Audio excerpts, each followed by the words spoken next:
tous, alors on se retrouve aujourd'hui pour le bilan lecture d'octobre, un petit peu en retard, mais il y avait plein de vidéos qui devaient sortir. À l'origine, je devais la sortir mercredi dernier, et au final, j'ai sorti la palle du challenge, parce que sinon ça rentrait pas dans le timing.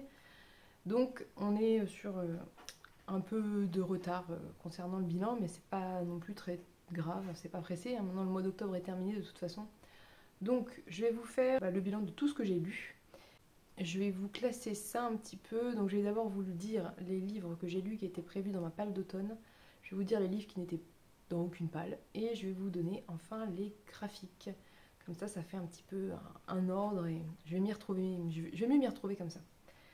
Avant de commencer, je voulais vous dire que ce mois-ci j'ai particulièrement beaucoup lu en fait. Enfin, je suis très contente d'avoir eu la chance de pouvoir lire autant. Mais ce n'est pas parce que j'ai beaucoup lu que c'est une façon de culpabiliser les personnes qui lisent moins. J'ai conscience qu'on n'a pas toujours le temps, l'occasion, que le temps libre n'est pas extensible, donc il faut choisir ce qu'on fait durant ce temps libre et on ne peut pas toujours choisir que de lire. Tout le monde ne lit pas à la même vitesse, tout le monde n'a pas les mêmes envies. Voilà, donc c'est pas parce que je vais fièrement donner ma liste de livres lus que je considère qu'il est bien de beaucoup lire.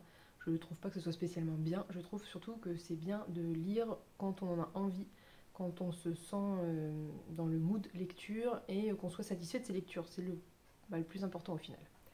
Donc c'est parti. Alors en octobre j'ai lu 23 livres, je pense n'en avoir oublié aucun parce que je suis pas toujours hyper rigoureuse sur le fait de tenir une liste à jour. Donc normalement j'en ai oublié aucun, mais bon, voilà. Donc je vais commencer tout de suite avec les livres de la palle d'automne. Je vous mettrai soit dans le i, soit dans la barre d'infos, la fameuse palle que j'ai sortie il y a quelques semaines maintenant, il y a peut-être même un mois je pense, peut-être même plus d'un mois d'ailleurs. Donc dans ma palle, j'ai pas tout lu. J'ai lu 7 livres sur les 24 de ma palle d'automne. Je ne pense pas tous les lire avant la fin de l'automne, mais c'est pas très grave parce que en fait faire des palles c'est plus le plaisir de de les faire et de faire une liste plutôt que vraiment forcément de les respecter. Donc bon voilà, c'est déjà pas mal. Donc j'ai lu 7 livres. Donc j'ai commencé je crois le mois avec Les Abysses. Donc je vais pas vous montrer les livres d'une parce que ça fait beaucoup de livres à déplacer, de deux parce que les trois quarts en fait je ne les ai plus ou pas, soit parce je les ai lus en numérique, soit parce que je les ai rendus à la médiathèque. Et les autres, ils sont quasiment tous rangés et vu qu'ils sont là-haut, un petit peu la flemme d'aller les chercher, de les descendre, de les monter juste pour les montrer en fait, alors que je peux vous mettre une image ici, puis de devoir les remonter, les re-ranger, etc. Et comme je compte filmer plusieurs vidéos, ça veut dire qu'il faut que je multiplie tous les livres à sortir. Bref, c'est trop. Vous savez, hein, je pense. Vous comprenez ce que je veux dire. Donc je vous mets l'image ici, ça revient au même. Donc j'ai lu Les Abysses en premier, j'ai lu Les Abysses de River Solomon, qui avait été une excellente lecture. Je vais vous faire un très rapide résumé à chaque fois, et puis je vais donner mon avis, mais en fait l'avis développé c'est dans les vlogs, donc voilà, j'ai la playlist des vlogs, dans les titres des vlogs il y a les livres, le nom des livres que j'ai lus, ou dans la barre d'infos il y a le nom des livres que j'ai lus, donc ceux qui vous intéressent, allez peut-être piocher dans les vlogs. Donc, on est dans un univers un petit peu particulier, fantastique, fantastique, parce qu'en fait, le postulat de départ, c'est que lorsque les Occidentaux balançaient par-dessus bord les femmes qui étaient enceintes, donc les femmes noires des bateaux négriers, et qu'elles étaient donc jetées par-dessus bord, les bébés naissaient quand même et devenaient des créatures marines, en fait, étaient adoptés par des animaux marins, et puis ensuite par d'autres personnes de ce peuple. Et donc on se retrouve dans cet univers marin composé d'une communauté de descendants d'esclaves, voilà. Et on va suivre principalement le personnage de Yetu, qui est la gardienne de la mémoire, l'historienne, je crois que c'est le mot exact, qui est l'historienne de son peuple. Ça veut dire que c'est elle qui concentre tous les souvenirs de son peuple, et en fait eux vivent dans une espèce d'ignorance bienheureuse où ils font leur vie, voilà, ils ne portent pas ce poids des souvenirs qui sont quand même très douloureux et très très violents. Donc Yetu, toute l'année porte ça et c'est très difficile pour elle parce qu'elle passe son temps à confondre ses souvenirs à elle, la réalité, et les souvenirs de plusieurs centaines d'années de mémoire du peuple. Une fois par an, lors d'une cérémonie spécifique, pendant quelques jours, elle va rendre la mémoire à son peuple parce que pour qu'ils ne se perdent pas totalement, ils ont besoin d'accéder à ces souvenirs, de s'en imprégner et puis ils les rendent en fait.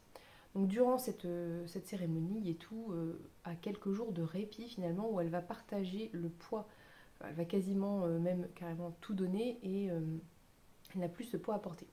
Donc le livre va principalement parler de 2 thèmes, à savoir l'importance de la mémoire, des souvenirs, de la mémoire commune, de la mémoire collective d'une communauté, notamment des minorités et des communautés qui ont été exploitées. Et ça va également porter, comme on peut dire un peu en dichotomie, sur l'importance de l'individu au milieu de cette mémoire et de cette communauté. Yetu est vraiment en conflit entre l'importance de sa mission dont elle a parfaitement conscience et en même temps le besoin d'exister en tant qu'individu et de ne plus porter systématiquement tous ses souvenirs. Donc voilà, le livre va traiter de tout ça très bien, très intelligemment. On est sur une écriture qui n'est pas poétique, qui n'est pas du tout enjolivée, si je puis dire, assez brute, assez simple, mais moi j'ai trouvé personnellement que ça servait vraiment l'histoire et surtout le propos, parce que ça romantise pas une situation. Enfin je veux dire, l'idée pourrait être romantisée, c'est cette espèce de sirène, etc. Et c'est pas du tout l'objectif. Donc la sécheresse, si je puis dire, entre guillemets, faut pas exagérer, c'était pas sec non plus, mais l'absence d'aspect poétique, voilà, de longues phrases, enfin voilà, sert le propos de fond qui est de permettre au lecteur de réfléchir à tous ces sujets. River Solomon est une autrice américaine. Je crois, j'ai peur de dire une bêtise, qu'en anglais elle se genre au neutre, mais elle a dit qu'en français, vu que c'était un peu particulier, elle n'avait pas de problème avec le fait d'être genrée au féminin. Donc dans ce livre, on va aussi retrouver cet aspect-là qui est hyper intéressant parce qu'on découvre ce peuple dont je ne sais plus le nom, mais je vous le réécris ici, de ce peuple marin, un peu de sirène, quoi, de créatures fantastiques, qui est un petit peu une espèce de société idéale où, enfin idéale entre guillemets, d'un point de vue mœurs en tout cas, où on n'a pas de problème à avoir plusieurs partenaires si on en a envie, on n'a pas de problème avec le fait d'être en couple ou non d'ailleurs, avec un ou une partenaire de son sexe ou non, d'être seul, enfin voilà, il y a vraiment une grande liberté, on choisit son genre, on choisit comment on se fait appeler, etc. Et c'est aussi un des propos un peu développés dans le livre qui est très intéressant et je pense qu'il est cher à River Solomon. C'était une très bonne lecture, c'était une lecture très intéressante et je pense vraiment nécessaire. Suite à ça, j'ai enchaîné avec un livre qui se suivait assez bien finalement à cette lecture. C'était L'enfant qui voulait disparaître de Jason Mott, qui est aussi un petit peu particulier parce que l'histoire, je ne vais pas trop en dire, mais l'histoire, c'est en gros un écrivain qui a rencontré un grand succès à la publication d'un livre et qui parcourt les États-Unis pour une tournée de promotion en fait, où il doit vendre son livre en gros. Un peu à l'américaine si vous voulez. Et en fait, durant ce voyage, il va rencontrer un petit garçon qui apparaît, disparaît tout au long de ce voyage à travers les États-Unis et qui est vraiment intriguant puisque qu'est-ce que fait ce petit garçon à se promener et comment ça se fait qu'il apparaît, qu'il disparaît à des moments incongrus. En parallèle, on suit l'histoire d'un enfant noir qui est appelé Charbon par ses camarades d'école, ce qui est évidemment, on est d'accord, un surnom parfaitement raciste. Et on va suivre en fait la vie de ce petit garçon et son quotidien et ce qui se passe dans la vie d'un enfant noir aux États-Unis. Donc on a les chapitres qui se croisent comme ça et pendant un très long moment, tous les chapitres autour de notre narrateur qui est également auteur sont souvent un peu, enfin sont même très souvent pleins d'humour, très vaudevillesques, très absurdes. Il y a vraiment, c'est drôle quoi. Et en parallèle, le petit garçon, le petit Charbon, donc, qui a une histoire qui est quand même beaucoup moins drôle. Et ces histoires vont évidemment se mêler et vous imaginez bien se croiser d'une façon ou d'une autre. Autre aspect très important dans l'histoire et qui fait que c'est d'autant plus intriguant, c'est que l'auteur a une maladie mentale qui fait qu'il ne sait pas distinguer la réalité, à certains moments en tout cas, il ne sait plus distinguer la réalité de son imagination. Donc il se retrouve régulièrement, et surtout quand il est stressé ou quand il est dans des situations particulières, il se retrouve à ne plus savoir ce qui est vrai ou ce qui ne l'est pas, et donc par exemple il est persuadé que le petit garçon qu'il voit et qui disparaît est le fruit de son imagination, mais tout est très mêlé, et parfois même pour le lecteur c'est difficile de discerner ce qui pourrait être la réalité de ce qui ne l'est pas. Donc voilà en gros l'histoire.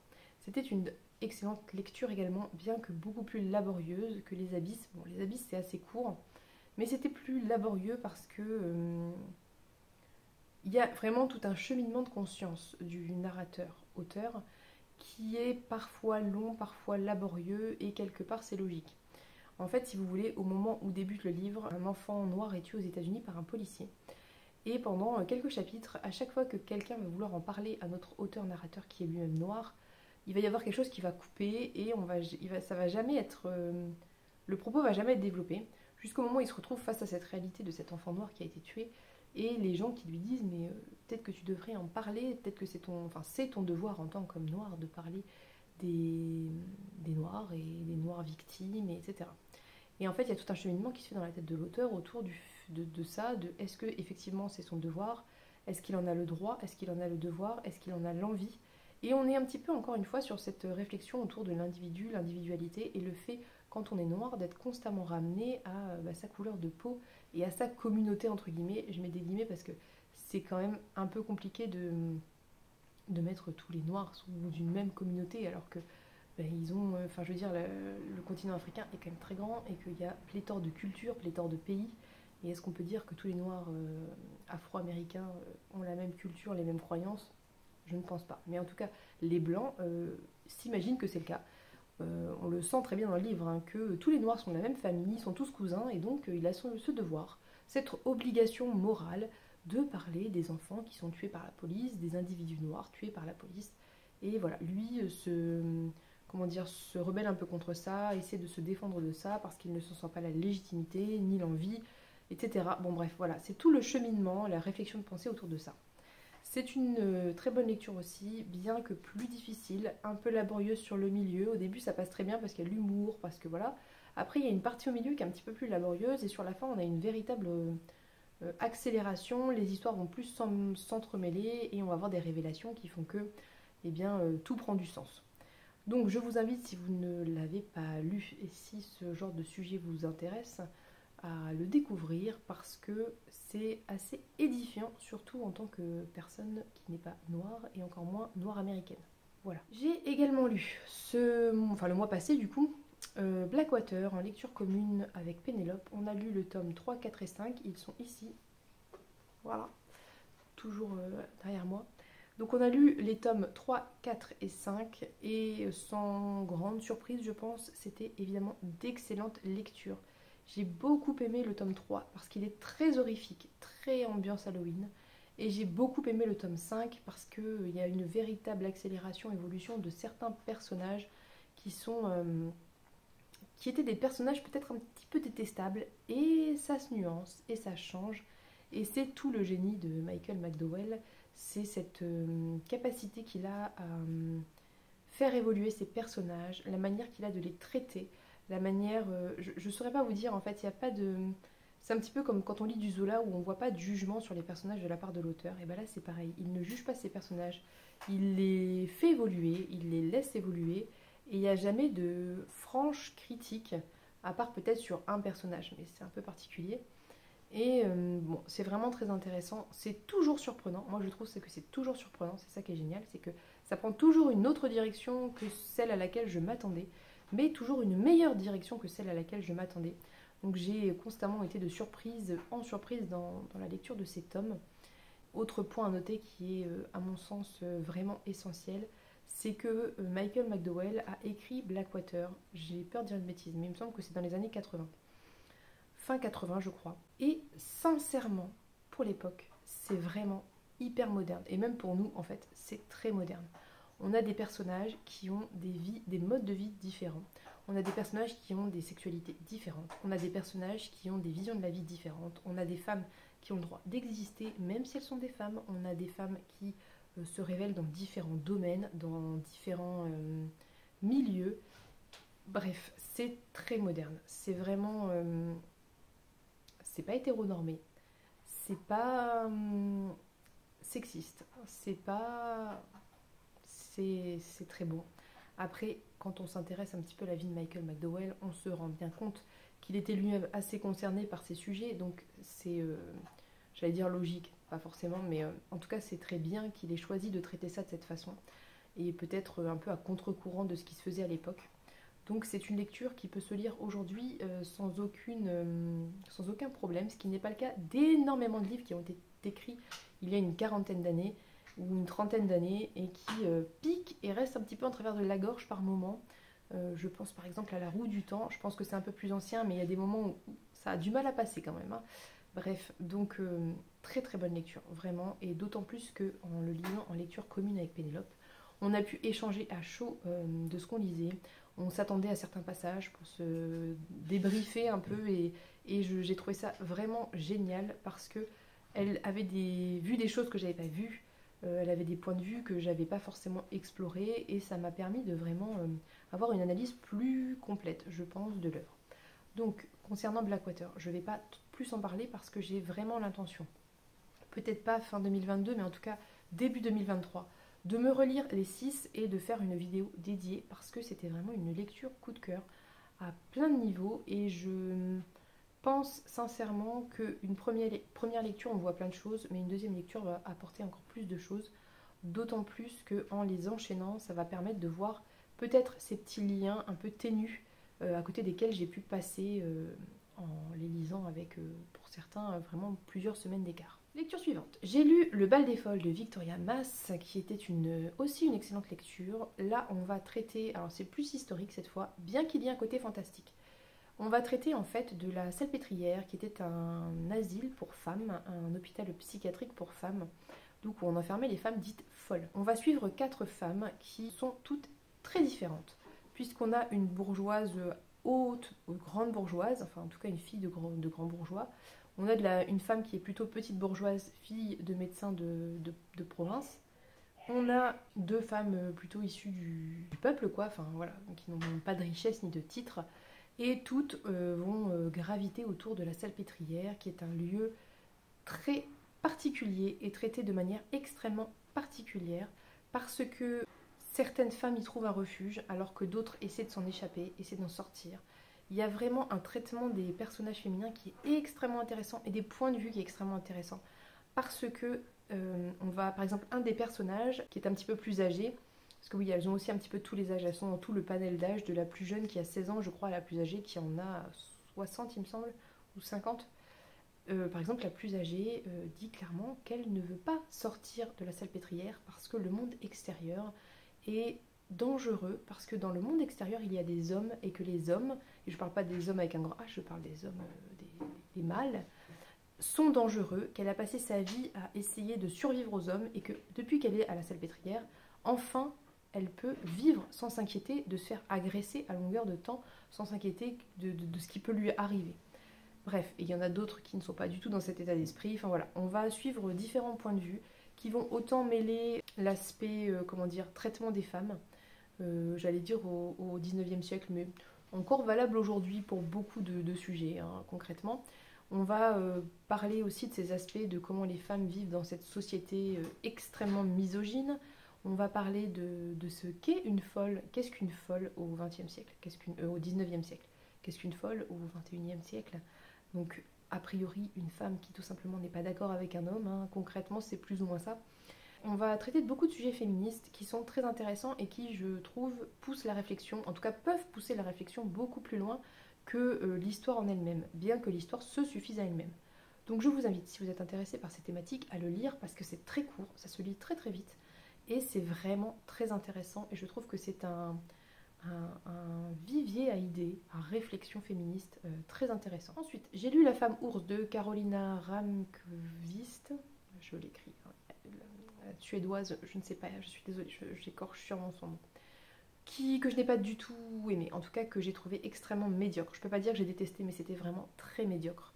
Pourquoi? Parce qu'on va suivre dans cette histoire une femme qui est autrice, qui veut écrire sur une femme du XVIe siècle, donc de l'époque de François Ier, Marguerite de Navarre, qui a été abandonnée sur une île parce qu'elle avait eu une relation avec un homme hors mariage. Donc je crois que la jeune fille a 16 ans, quelque chose comme ça.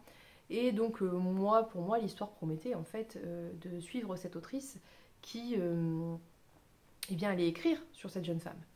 Et peut-être faire des parallèles avec sa vie, certes, mais en tout cas écrire sur cette jeune femme. Et en fait, cette lecture, c'était pas ça. C'était sa réflexion sur comment écrire sur cette jeune femme. C'était sa réflexion sur où trouver des informations sur cette jeune femme. C'était beaucoup d'atermoiements sur sa vie personnelle, sur sa vie privée, beaucoup de réflexions sur comment elle était quand elle était jeune, comment elle est maintenant qu'elle est mère, enfin bon bref. C'était un petit peu, ça avait un petit côté recherche universitaire pour l'écriture d'un mémoire, quelque chose comme ça, qui aurait pu me plaire parce que j'ai fait mon mémoire sur Marguerite de Navarre qui est beaucoup citée dans le livre et c'est même ça qui a fait que le peu de choses que j'ai appréciées finalement se rapprochent uniquement à ça. Mais en fait finalement, étant donné que l'autrice, la narratrice passe beaucoup de temps à se plaindre et à raconter sa vie et que sa vie n'avait rien de passionnant, et bien ça m'a... Voilà, j'ai pas aimé. Je ne peux pas beaucoup plus en dire, je n'ai pas aimé. Donc moi, personnellement, je ne vous recommande pas cette lecture. Après, si ce que je vous ai dit, parfois je sais que critiquer un livre donne envie de le lire, eh bien allez-y, tentez-le. Après tout, pourquoi pas. À la fin du mois, en lecture commune avec toutes les personnes du Patreon de Paper Palace, nous avons lu Une cosmologie de monstres de Shawn Hamill, qui est l'histoire de, comment dire, d'une famille aux États-Unis qui semble poursuivie par quelque chose de dangereux, de mystérieux, de créature, ou bref, on ne sait pas trop quoi. Donc le pitch, c'est ça. C'était hyper prometteur. Ça avait l'air très intéressant, ça avait l'air d'être de l'horrifique, du fantastique. En plus, la narration avait l'air aussi intéressante parce que finalement, quand le narrateur, qui est le fils de la famille, le plus jeune enfant de la famille, débute sur la rencontre de ses parents et l'histoire d'amour entre ses parents, le mariage de ses parents et ce qui se passe. Et donc au début, en fait, le narrateur finalement devient doucement la mère de ce personnage. Et puis à partir du moment où lui va naître, c'est lui qui redevient le narrateur. Donc la narration avait l'air hyper intéressante. Toute la partie sur la vie de ses parents était très intrigante et m'avait vraiment donné envie. J'étais à fond, j'avais envie de savoir. Le début de la vie de cet enfant, je ne sais même plus son prénom, Noah je crois. Ça avait l'air pas mal, il se passait des trucs, c'était un peu horrifique, ça faisait un peu flipper. Et puis d'un coup, vers le milieu plus ou moins je pense, eh bien tout ce qui faisait que ça tenait en haleine, donc je pense par exemple au fait que c'était effrayant parce qu'on ne savait pas ce qui était là derrière à gratter contre les carreaux si vous voulez, ou gratter sur la façade, d'un coup est révélé. Et on passe de quelque chose d'effrayant parce que c'est un non-dit à quelque chose qui est franchement presque absurde parce que c'est décrit et que ça marche pas. En tout cas, ça n'a pas marché pour moi. Dès de la lecture commune du Patreon, j'ai vu que ça n'avait pas marché pour beaucoup de monde parce que vraiment, les personnages sont pas géniaux, sont pas top d'un point de vue développement, parce qu'on ne comprend pas bien les relations entre eux, parce que tout l'aspect fantastique, horrifique étant dévoilé, il n'y a plus l'aspect horrifique, parce que la résolution est franchement bizarre. Enfin bon, bref. Je n'ai pas aimé, en fait j'ai été déçue parce que je trouvais que la première moitié était vraiment intrigante et donnait envie, et au final c'est retombé comme un soufflé, et j'ai fermé ce livre en me disant mais what? Pourquoi? Ensuite, j'ai enchaîné ensuite avec la lecture de Kinderzimmer de Valentine Gobi qui traitait du camp, en tout cas de l'histoire de Mila qui arrive en 1944 au camp de concentration de Ravensbrück, enceinte de 3 mois. Et donc le livre parle de sa grossesse quasiment invisible et dont elle finit par douter jusqu'à son accouchement en silence parce qu'il ne fallait pas déranger le médecin allemand. Et ensuite la Kinderzimmer, donc la nurserie où elle découvre qu'en fait il y a une autre vie dans le camp, c'est-à-dire la vie des mamans et des nourrissons. Et avant tout cela, parce que ça arrive quand même pas du tout au début du livre, eh bien les relations entre les femmes, comment elle fait pour survivre dans le camp, comment se nouent ces relations. Bref, voilà, il n'y a pas beaucoup plus à en dire en termes de résumé. Là où tout se joue à mon sens et où c'était une bonne lecture, c'est que l'écriture est très intelligente. On a par exemple, de plus en plus au fur et à mesure du récit, beaucoup de discours indirects libres. Donc c'est ce discours, vous savez, où on n'a pas de guillemets, pas de... Bref, en fait le discours et les pensées de la narratrice se mélangent avec les pensées des autres femmes qui sont aussi en discours en direct libre, et se mélangent avec ses souvenirs, et se mélangent avec ses sensations. Et en fait, vous voyez, il y a une ambiance qui est créée, qui est à mon avis très proche, en tout cas de ce qu'on peut imaginer d'une personne qui est affaiblie par la faim, par la fatigue, par le manque de soins, le manque d'hygiène, et c'est vraiment bien fait. C'est pas du tout brouillon, ça se lit très très bien. C'est vraiment très intelligemment fait et c'est très prenant. Tout l'aspect sororité est très fort, très puissant. Vraiment, par exemple, elle va, à un moment, donc après avoir eu son bébé, en fait, elle va ne plus avoir de lait parce que bien, juste son corps n'est pas nourri, tout simplement. et une autre femme va prendre la relève parce qu'elle a perdu son bébé, mais du coup adulée. Enfin bref, il y a vraiment toute cette sororité qui se met en place entre les femmes, et même à certains moments, très léger et c'est ponctué, c'est pas non plus incroyable, avec les femmes allemandes. En tout cas avec l'infirmière allemande. Bref, c'était une très bonne lecture, c'est une lecture évidemment qui est très dure, mais qui montre un point de vue qu'on ne voit pas souvent, en tout cas que moi je n'avais jamais vu, c'est-à-dire eh bien, ce qui se passe pour les jeunes mamans, pour les futures mères et pour les bébés dans un camp de concentration qui est certainement le lieu le plus éloigné qu'on puisse s'imaginer eh bien, d'un début de vie en fait et d'un nourrisson tout simplement. Donc ça c'est tout pour la palle d'automne. Ensuite, dans ma hors palle, j'ai lu quelques livres aussi, donc je vais vous les présenter rapidement. J'ai d'abord lu Kuchiel, dont je vous ai longuement parlé dans le vlog, et étant donné que résumer ce livre est une véritable tannée, je suis désolée, je ne le ferai pas. Mais je vous mets, bon bref, vous retrouverez, c'est le vlog 1 je crois, ou le vlog 2, où je parle de Kuchiel, qui est une très bonne lecture, qui est très particulière, une lecture particulière, parce qu'on est dans un monde, si vous voulez, qui est très européen, on reconnaît beaucoup de choses européennes, sauf le royaume de Terre d'Ange, qui est donc le royaume d'où vient l'héroïne, Phèdre, qui est très différent, qui a beaucoup d'aspects, à mon avis, très intéressants dans la conception de cet univers. Mais je ne vais pas trop en dire parce que ça risque de révéler des choses, parce qu'en fait, Kuchiel, c'est quand même un peu une aventure, j'allais dire une enquête, c'est pas une enquête au sens où on l'entend, pas du tout, mais en tout cas une aventure, et ça a besoin de se lire au fur et à mesure pour garder des surprises.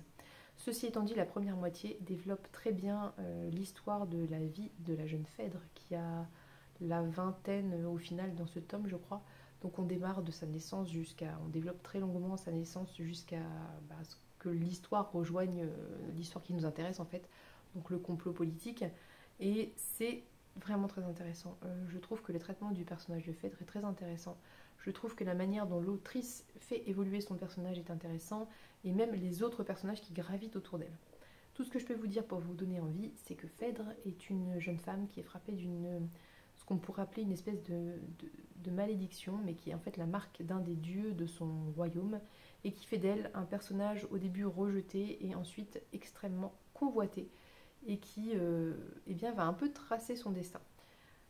Voilà, si je dois mettre juste un petit trigger warning, si vous n'êtes pas à l'aise avec la sexualité, je vous déconseille de lire Kuchiel, ça tourne beaucoup autour de ça. Il y a des scènes assez explicites et même des scènes autour de la souffrance, etc. qui peuvent être violentes si vous n'êtes pas à l'aise avec ça.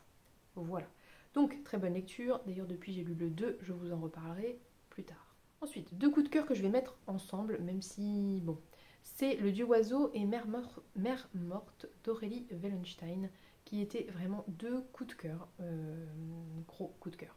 Donc Le Dieu Oiseau, ça parle d'une île, et sur cette île, tous les 10 ans, a lieu une compétition où à la fin, le gagnant en fait dresse son clan en tant que gouvernant du royaume, et le gagnant est le roi, en fait, le chef de tout ça. Jusque-là, j'ai envie de dire, rien de particulier quelque part. Sauf qu'en fait, durant le banquet du vainqueur, eh bien, les vainqueurs peuvent se laisser aller à toutes les pires abominations inimaginables. Je ne vais pas les détailler. En tout cas, tout ce que vous pouvez vous imaginer de pire se passe sur les clans vaincus. Donc l'histoire, on suit le jeune Folan qui est malheureusement pour lui l'enfant d'un des clans vaincus, en tout cas du clan vaincu, et qui a vu durant ce banquet 10 ans auparavant des choses traumatisantes pour lui concernant sa famille. En fait, 10 ans après, décide de tout faire pour gagner ce concours et pour s'élever lui-même au rang de roi et se venger son clan, venger de sa famille, etc. Puisque durant ce banquet, il a été épargné par le fils du clan vainqueur, qui en a fait son esclave, son objet de torture, de tout ce que vous voulez. Donc voilà, en gros on suit l'histoire de Folan, je ne vais pas vous en dire plus, vous allez voir. Ce qui était très intéressant dans ce livre, et ce qui est très intéressant chez Aurélie Wellenstein, c'est le traitement du traumatisme, c'est le traitement de l'évolution psychologique, mentale et physique des personnages, puisque Folan, en fait, pendant 10 ans, va ruminer cette vengeance. Et au moment où ça va se mettre en place, puisque le concours arrive, eh bien plein de choses vont évoluer, parce qu'il va se poser plein de questions sur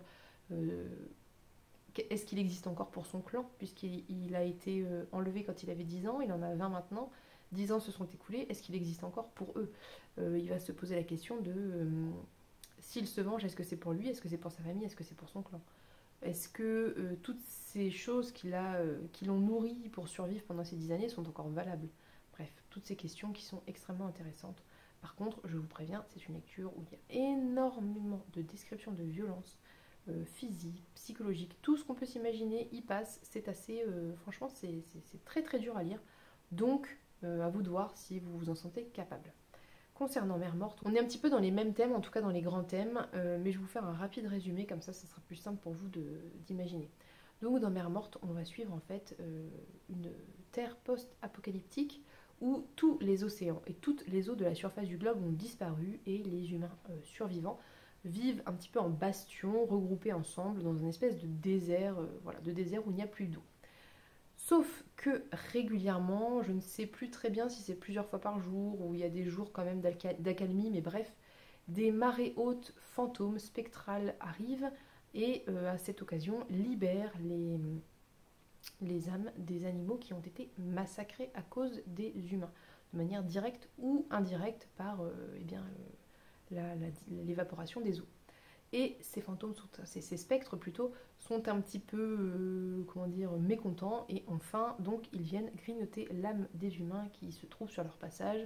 Et donc, tout le combat des humains est de survivre à ces marées fantômes qui arrivent de manière plus ou moins régulière.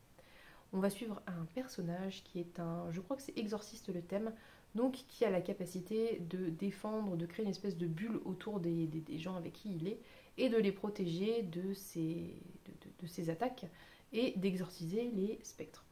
Au début du livre, ce personnage, dont je ne sais plus le nom parce que je suis nulle en nom, je vous le mets là, ce personnage se fait enlever par un espèce de bateau pirate fantôme qui n'apparaît que durant les marées hautes spectrales, qui devient un bateau pirate qui flotte sur cette marée fantôme, et lorsque la marée disparaît, eh bien, le bateau redevient une épave. Et il se fait enlever par le capitaine et l'équipage, et toute une aventure, entre guillemets, va commencer, et encore une fois, surtout, principalement, toute une réflexion autour des traumatismes, autour aussi cette thématique que j'ai retrouvée dans le Dieu oiseau, c'est-à-dire ses ambitions et ce qu'on pensait vouloir désirer, et au final, eh bien, ce qu'on désire réellement, ce que l'on veut réellement, toutes des réflexions sur le privilège aussi, sur le privilège d'avoir été choyé, d'avoir eu une vie peut-être pas facile, puisqu'on est quand même dans un monde qui est post-apocalyptique, mais quand on se confronte à d'autres personnes venues d'ailleurs, on se rend compte qu'en fait on a été choyé, qu'on a eu de la chance. Et bref, toutes ces réflexions autour de ça, évidemment des réflexions autour de l'écologie, qui est une thématique chère à Aurélie Wallenstein, je pense. Et c'était une excellente lecture. Concrètement, c'était une très bonne lecture. Je vous invite à le lire. J'ai préféré Le Dieu oiseau, bien qu'il soit plus violent, parce que j'ai trouvé que le traitement psychologique de Follan était vraiment extrêmement bien développé. Après, Mère Morte est plus accessible d'un point de vue peut-être sensibilité de lecture. Ensuite, j'ai lu L'Estrange Malaventure de Mirella, écrit par Flore ou Fleur, j'ai un doute. Flore Vesco, je crois, qui est un petit jeunesse, qui est une réécriture du je sais plus que flûtiste d'Amelin, je sais plus le nom. Bon, bref, vous connaissez sûrement ce conte où les rats envahissent la ville, la peste se répand, le flûtiste arrive, propose de débarrasser des rats en échange d'argent. Avec sa flûte, il envoûte les rats, les fait débarrasse la ville. Et puis quand la ville ne veut pas payer, il fait pareil avec les enfants. Voilà. Donc petit conte sympathique, voilà, comme toujours avec les contes. Et donc là, on est dans une réécriture de ce conte qui est très intéressante. Je vais pas trop développer le propos encore une fois parce que c'est ça la base. Donc si je vous dis autre chose que la base, le conte de base, je vais vous donner trop d'infos. Mais en tout cas, on suit cette fois-ci le personnage principal est une jeune fille qui s'appelle Mirella, qui a 16 ans je crois, et qui tente tant bien que mal de survivre dans la ville d'Amelin, qui est extrêmement, comment on peut dire, hostile aux jeunes femmes, et notamment aux jeunes femmes rousses comme elle, puisqu'elle est considérée un petit peu comme une sorcière, donc tantôt désirée par des hommes répugnants, tantôt considérée comme une sorcière par des femmes, et elle tente de survivre là-dedans, et puis bon, après l'histoire se noue, et je ne vais pas trop vous en dire. Toujours est-il qu'on est sur une véritable réflexion extrêmement intéressante pour les enfants, en tout cas les grands enfants, un collège minimum, parce que c'est quand même c'est pas toujours évident d'un point de vue vocabulaire, je pense. Mais en tout cas, une réflexion très intéressante sur le féminisme, sur la liberté. La morale est génialissime, la petite morale de conte là, de la fin est génialissime. Et puis, on est sur un personnage féminin qui est quand même très fort, qui ne se laisse pas faire, jamais, et qui s'en sort comme elle peut, mais s'en sort plutôt bien. Bref, je ne vais pas trop vous en dire, c'est une très bonne lecture. La première partie du texte est écrite de manière un petit peu médiévalisée, avec des mots un petit peu médiévaux, arrangés, on est d'accord, hein, c'est clairement accessible. Mais c'est très intéressant, il y a un petit dossier à la fin qui va parler de ça, comment médiévaliser des mots, donner des petits mots équivalents, comment dire, des synonymes de français moderne avec de l'ancien français, bref, c'est très chouette. Et c'est une lecture, je pense, que l'on peut travailler en classe, si jamais vous êtes enseignant. Je pense que ça peut se travailler en classe et ça peut être très intéressant à faire. Je vous invite à le lire si vous aimez la littérature jeunesse. Je trouve que pour de la jeunesse, on est quand même sur de la jeunesse avancée, donc même si vous n'aimez pas trop les contes enfants, allez-y parce que c'est pas enfant quoi. Ensuite, j'ai lu le tome 1 des chroniques de Sainte-Marie. Les chroniques de Sainte-Marie, et l'histoire c'est Lucie, je crois qu'elle s'appelle, qui est une historienne qui a fait des études d'histoire, je crois. Je ne sais plus sa spécialité, je ne saurais plus vous dire. Et qui va être recrutée par une des personnes de Sainte-Marie, qui est une aile du bâtiment d'histoire un petit peu mystérieuse que personne ne connaît vraiment, mais bon, ça l'intéresse, elle y va et elle découvre en fait que Sainte-Marie est comment dire, a la spécialité de voyager dans le temps avec des capsules pour découvrir la vérité de faits historiques connus, rectifier l'histoire qui est toujours écrite par les vainqueurs, comme vous le savez sûrement. Et voilà, donc l'histoire de base est très intéressante, évidemment. Dans ce tome 1, il y a une histoire un petit peu plus spécifique, j'allais dire un complot, c'est pas vraiment un complot, mais une aventure un peu plus spécifique. Je vais pas trop vous développer le sujet parce que vous le découvrirez si ça vous intéresse. Dans l'ensemble, c'était plutôt une bonne lecture. C'était pas exceptionnel, mais c'était une bonne lecture. Je vais laisser sa chance au tome 2 parce qu'il y avait des choses qui m'ont moyennement plu. Mais le tome 1, étant donné qu'il y a je sais plus combien de tomes, 8, 9, je sais plus. Le tome 1 peut-être est un petit peu introductif, introduit les personnages, introduit l'histoire de Sainte-Marie, etc. Donc je vais laisser sa chance au tome 2 pour voir si c'est vraiment chouette ou pas. En tout cas, c'était quand même une bonne lecture, ça se lit bien, c'est original. Ça a l'avantage d'être original, d'être assez bien mené. Voilà, donc je vous invite à le découvrir si ce genre d'histoire peut vous intéresser. C'était pas un coup de cœur, c'était pas exceptionnel, mais c'était sympa. Ensuite, dans ma hors-palle, j'ai lu, il est ici, là, un psaume pour les recyclés sauvages de Becky Chambers, recommandation faite par Pénélope, elle me l'a chaudement recommandé. Et j'ai bien fait de l'écouter parce que c'était une lecture absolument magistrale, une excellente lecture. Ça va être très dur à résumer parce que c'est très court, il y a plusieurs tomes en prévision, je ne sais pas combien, et je ne veux pas trop en dire, mais en gros on suit un personnage qui est une moine dans une ville. En fait, si vous voulez, on est dans un monde qui est un petit peu post-apocalyptique, pas vraiment, mais en tout cas, la Terre a un petit peu implosé à cause des humains, et les humains se sont repris en main et ont décidé d'enfin respecter la nature et d'enfin respecter ce qui était autour d'eux. Et je crois qu'il y a une histoire de 50% de tous les espaces naturels doivent être sauvages et les humains ne doivent pas du tout intervenir et laisser la nature faire ce qu'elle a à faire et vivre sa vie. Voilà, donc dans tout ça, qui est quand même déjà de base très intéressant, on suit une personnage qui se genre au neutre, qui était moine en ville et qui décide de devenir moine de thé parce que la ville ne lui convient plus. Donc elle part faire sa formation et ensuite sur les routes, puisque la mission des moines de thé est d'aller servir du thé dans différents villages à des dates prévues à l'avance, et les gens viennent boire du thé, discuter, et en fait c'est aussi un apaisement, comment on peut dire, spirituel pour ces personnes. Donc c'est le personnage de Dex. Dex part dans cette voie et se rend compte assez rapidement que bien qu'elle apprécie ce qu'elle fait, ce n'est pas suffisant.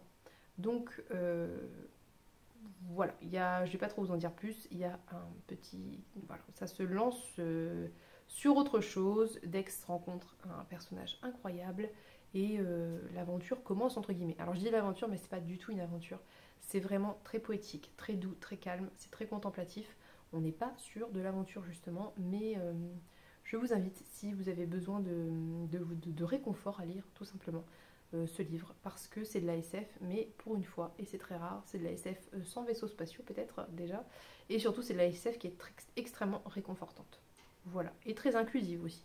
Donc je vous invite à découvrir un psaume pour les recyclés sauvages. J'ai fait une vidéo dédiée, donc je ne vais pas plus en parler, je vous laisse la regarder si ça vous intéresse. Ensuite, il reste 2 livres dans mon hors-palle. La Dame à la licorne de Tracy Chevalier, qui est un roman historique qui va traiter et être autour des tapisseries de la Dame à la licorne que vous connaissez peut-être, qui sont exposées au musée Cluny à Paris. Donc ils sont des tapisseries très particulières parce qu'elles ne montrent pas des scènes de guerre ou ce genre de choses, mais une dame et une licorne, voilà. Et qui a un petit côté très, comment dire, sensuel, érotique, et que c'est un petit peu particulier pour l'époque, si j'ai bien saisi tout. Donc en fait, le cœur de toute l'histoire de ce livre, c'est les tapisseries, et Nicolas, qui est le concepteur de ces tapisseries, qui va en faire les dessins, et qui va un petit peu suivre différentes étapes. En gros, c'est ça, on va suivre différents personnages, on va suivre des nobles, ceux qui commandent, on va suivre les artisans qui vont eh bien, tisser les tapisseries, on va suivre Nicolas qui est un artiste, on va suivre la personne qui est le négociateur entre l'artiste et... bref, voilà. On va suivre différents personnages, bien que Nicolas soit toujours un petit peu au cœur et lié à toutes les histoires. Et je ne vais pas trop vous en dire parce que en fait, c'est pas une grande histoire, si ce n'est l'histoire de la création de cette tapisserie. C'est plein de petites histoires de famille, des histoires de vie, des histoires qui vont comment dire, pousser à la réflexion sur le traitement des femmes au Moyen-Âge, sur les artisans. Il y a aussi un petit côté un petit peu didactique sur comment créer une tapisserie. Enfin, c'était vraiment une bonne lecture. C'était pas un coup de cœur, mais c'était une bonne lecture. C'était intéressant. Les personnages sont très nuancés, ils sont pas tout bons, tout mauvais. On voyage. Si vous aimez la littérature médiévale, c'est vraiment intéressant. J'ai lu le dossier à la fin où Tracy Chevalier explique qu'elle a essayé d'imaginer. En fait, il y a l'histoire sur ces tapisseries et beaucoup de trous dans cette histoire, et elle a essayé d'imaginer ce qui avait pu se passer entre deux. Elle a évidemment fait un roman de faits historiques un petit peu, comment dire, lacunaire, puisque on ne sait pas exactement qui a commandé ces tapisseries, je crois, ou du moins pourquoi, enfin voilà, donc elle a fait entre deux, mais c'est très intéressant, et les faits historiques sont intéressants. Enfin, dernier livre hors palle que j'ai lu, et je l'ai lu le 31 octobre pour Halloween, je l'ai lu en lecture commune avec mon frère, et j'ai vlogué, donc si ça vous intéresse, allez le voir. J'ai lu L'ombre immémoriale de Lovecraft, qui parle d'un enseignant à l'université qui, à un moment donné, eh bien, se déconnecte et se réveille je ne sais plus combien d'années plus tard, et il découvre que pendant, déjà il s'est écoulé X années, et surtout que pendant que lui n'était pas là, eh bien quelqu'un d'autre habitait son corps, une autre personnalité peut-être, ou quelqu'un d'autre carrément. Donc il va essayer de retracer ses années perdues, de s'intéresser aux recherches que faisait l'autre personnalité, et voilà, il va retracer le fil de ce qui s'est passé pendant 6 ans, il me semble, je crois que c'est 6 ans. Et à ça se mêle évidemment en parallèle, à partir du moment où il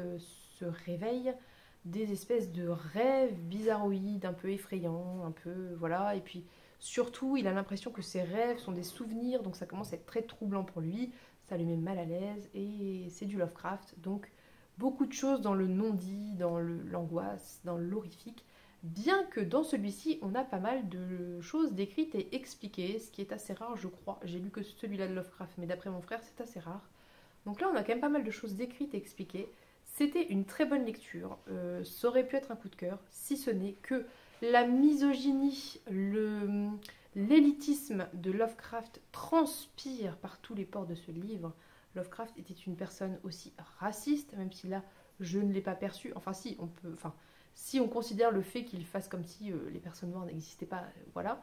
Mais, ou alors c'est parce que la maison d'édition a décidé de censurer ces passages. En tout cas, ils n'ont pas censuré la misogynie, ni l'élitisme intellectuel, donc ça transpire par toutes les pages et toutes les fibres du papier, et c'est vraiment terrible et insupportable. Non, parce que c'était quand même une bonne lecture, mais c'est très agaçant de voir à quel point chez Lovecraft il n'y a que des hommes diplômés et des hommes blancs, et le reste de la population est quantité négligeable et inexistante, voilà.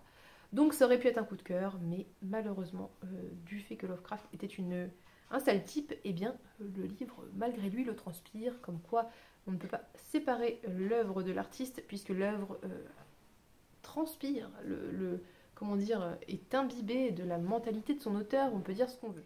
Voilà, donc là, je vais passer rapidement au graphique. J'en ai 3 à vous présenter, et après, eh bien, je vous laisserai parce qu'on va être sur une longue vidéo.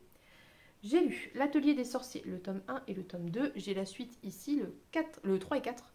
C'est un manga qui parle de Coco, qui est une petite fille fascinée par la magie et qui, en tout cas là où elle vit, dans son univers, on considère que soit on est magicien, soit on est humain humain. Les magiciens sont des humains, mais soit on est sans pouvoir et on ne peut pas faire de la magie. Sauf que Coco eh bien, va croiser la route d'un magicien et va le voir faire de la magie, alors que normalement les magiciens se cachent et on ne les voit jamais faire de la magie. Mais elle va l'espionner et en l'espionnant, elle va découvrir qu'en fait, elle est tout à fait capable de faire de la magie et que quand on dit que les gens naissent magiciens ou pas, eh bien c'est faux. Et elle va se tenter à faire de la magie, elle va faire une énorme bêtise et à partir de là, le magicien qu'elle a vu pratiquer, eh bien va se sentir un petit peu responsable et va être intrigué aussi par certaines choses qu'elle raconte sur comment elle a eu le livre de magie qu'elle a eu, etc. Il va l'emmener avec lui chez lui pour la former à devenir magicienne, dans l'objectif de découvrir ce qui se cache derrière cette histoire qu'elle raconte, parce qu'elle avait des outils pour pratiquer la magie, ce qui était un petit peu bizarre, et aussi pour réparer sa grosse erreur. Voilà, c'est une excellente lecture, ça se lit très bien, c'est très intéressant, les dessins sont magnifiques, le mouvement dans les dessins est sublime, c'est pas brouillon, contrairement à beaucoup de mangas que j'ai pu lire jusqu'à présent. On n'est pas sur des dessins hyper sombres et avec beaucoup de détails, c'est très bien fait. Donc c'est un coup de cœur. J'ai également lu Blue Period qui parle d'un lycéen japonais qui doit choisir son orientation en première, je crois, et qui jusqu'à présent avait songé à une orientation classique pour avoir une vie confortable dans le commerce ou que sais-je, la communication, et qui se réveille un jour et réalise par divers biais qu'il a envie de faire de l'art et qu'il veut s'inscrire dans une école d'art. Sauf qu'évidemment, il va falloir l'annoncer à son entourage et surtout, il va falloir travailler puisqu'il n'a jamais dessiné, qu'il part de zéro et qu'il a 2 ans ou quelque chose comme ça pour préparer le concours d'entrée de la fac publique d'art de Tokyo qui est la seule qui lui soit financièrement accessible. Donc on va parler de tout ça. Je vous laisse découvrir les personnages et ce qui se passe. C'est assez intéressant, il y a des choses qui m'ont un peu chagrinée, il y a des choses que j'ai un peu moins aimées. Je suis pas hyper accrochée à l'histoire, enfin, si j'avais acheté les bouquins par exemple, j'aurais pas acheté la suite. Là, vu que je peux les emprunter, peut-être vais-je le faire. C'était sympa, mais c'était pas incroyable non plus. Après, si vous êtes intéressé par l'art et que vous n'avez pas énormément de connaissances dans le domaine artistique, il y a plein de petites pages didactiques très intéressantes où on va expliquer, je ne sais pas moi, la perspective ou la composition, enfin voilà. C'est assez intéressant. Voilà, j'ai pas grand chose à en dire de plus. C'est bien, mais c'est pas incroyable. Peut-être le continuerai-je, je ne sais pas encore. J'ai beaucoup de choses à dire, donc c'est pas un projet immédiat. Dernier graphique, et après je vous laisse, que j'ai lu, c'est Le Spectateur de Théo Grosjean, qui était une excellente lecture, qui était une magnifique lecture, où on va suivre la vie d'un jeune garçon qui ne parle pas, qui est muet et qu'on n'entend jamais tout au long du graphique, et qui va en fait être bien le spectateur de tout ce qui se passe autour de lui et des gens qui l'entourent et qui va se mettre en fait à dessiner pour s'exprimer puisqu'il ne parle pas. Je vous laisse découvrir. C'est une histoire quand même assez triste, assez dramatique sur plein de points. Il y a aussi des points positifs. En fait, c'est une vie si vous voulez, mais quand même pas une vie des plus joyeuses. C'était magnifique, les dessins sont magnifiques, il y a des planches qui sont sublimes. Je vous invite à aller voir le vlog où je montre des planches. J'ai montré mes préférées qui ne sont pas du tout spoilantes et qui sont un régal pour les yeux. Je ne pourrais pas vous le montrer, je l'ai rendu à la bibliothèque, mais voilà. Donc c'était une très bonne lecture et je vous invite à le découvrir si vous avez l'occasion et de manière générale à découvrir le travail de Théo Grosjean que je trouve excellent. J'attends d'ici une semaine sa prochaine sortie graphique parce que j'ai participé il y a maintenant un peu plus d'1 an à la campagne qu'ils font avec les éditions exemplaires. Donc j'ai participé et j'attends mon exemplaire du coup de sa prochaine sortie graphique avec impatience et évidemment je vous la présenterai. Bon, je pense que j'ai beaucoup parlé donc je ne vais pas plus m'étendre, c'était un gros bilan, j'ai beaucoup lu. En fait tout détaillé dans les vlogs, donc si ça vous intéresse et le détail vous intéresse, allez voir les vlogs concernés peut-être, ça sera plus détaillé et peut-être plus parlant. Sur ce, je vais vous laisser, je pense sortir une palle de Cold Winter Challenge prochainement, parce que même si je n'aime pas forcément trop les challenges, j'ai très envie de me faire une palle, que je vais respecter ou non, vais-je faire le challenge réellement, je ne sais pas. Mais en fait, vous savez, c'est faire des listes, c'est toujours un petit peu satisfaisant, surtout quand on a des intitulés, il faut se creuser la cervelle. Et je me suis fait une petite palle et j'ai très envie de vous la présenter. Donc je vais vous la sortir et voilà. Je vous remercie pour vos commentaires, pour votre présence, pour vos vues et vos j'aime. Je vous souhaite une bonne semaine et je vous dis à bientôt pour une prochaine vidéo. Bye bye.